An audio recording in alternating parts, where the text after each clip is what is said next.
Hey, what's happening, everyone? Back on this bathroom renovation again.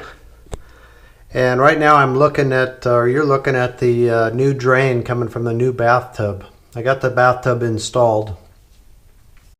And I'll show you a little bit more detail of that here in a minute. But if you remember, if you've been following this channel and you've seen me, I had the drain hooked up to the old tub.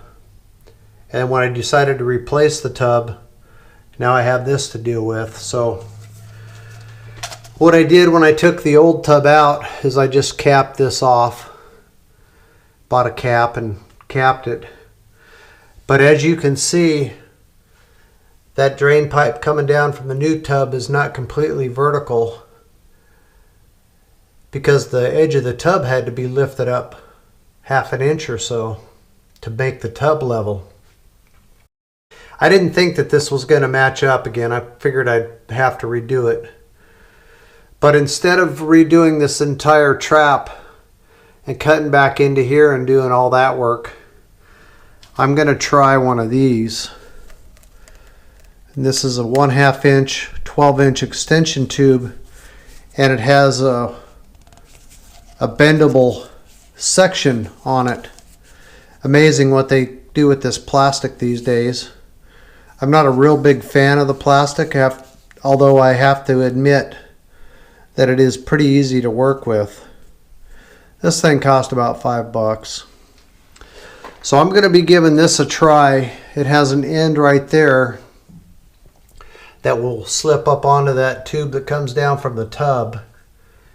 And then the same type of connection I have right here will connect to this piece of the tube. So we'll see how that works out. I'm going to put that in right now, and then I'll show you what it looks like once I get it installed. There it is. That's what it looks like. So you can see it's not straight, and that's the purpose for the flexible elbow right there. This goes down in here a couple inches, almost to this corner. And I got the fittings nice and tight, so now I need to go upstairs, solder an elbow onto the faucet fixture. Now I'm going to turn the water on and put some water in the tub and see what happens.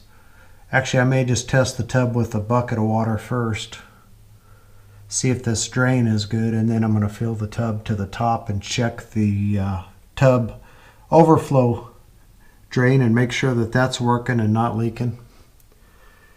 And then I'm ready to continue with the rest of the project. So I'm filming this a little bit out of sequence, but here's the tub install. They make special clips, but I just used a drywall screw and a washer on every stud around the perimeter of the tub. I've seen guys do this on the internet, professionals supposedly. And it chipped the porcelain on some of them, but all that's going to be behind the drywall and the surround. So luckily I got lucky there. And then here's the temporary wall that I built. Lots of shims and spacing. You can see how much bigger of a gap I have at the top than there is at the bottom. It's basically touching. That's how much out of plumb this wall on the right hand side is. But that's fine. This wall that I built is about as perfectly plumb as I could make it. So that way when I put my corner piece of the surround in this corner here, that's hopefully a 90-degree angle, and it'll fit in there properly. But it's good and solid. All it has to do is hold one piece of sheetrock about 4 feet tall that goes on that side. So good to go, and then there won't be any gaps or anything. And of course I got the tub filled. No leaks. All I had to do was tighten that drain. For once in my life I followed the directions and didn't tighten it too tight. They said if you go too tight you could damage it. So I followed the directions and the thing was leaking, so I had to tighten it up a little bit more. But that was an easy fix. And I'm going to leave the valves open downstairs so that all of this plumbing has pressure, or at least to that valve has pressure overnight. And the same with the tub. I'm going to leave it filled up. Hopefully it won't be in the basement when I wake up.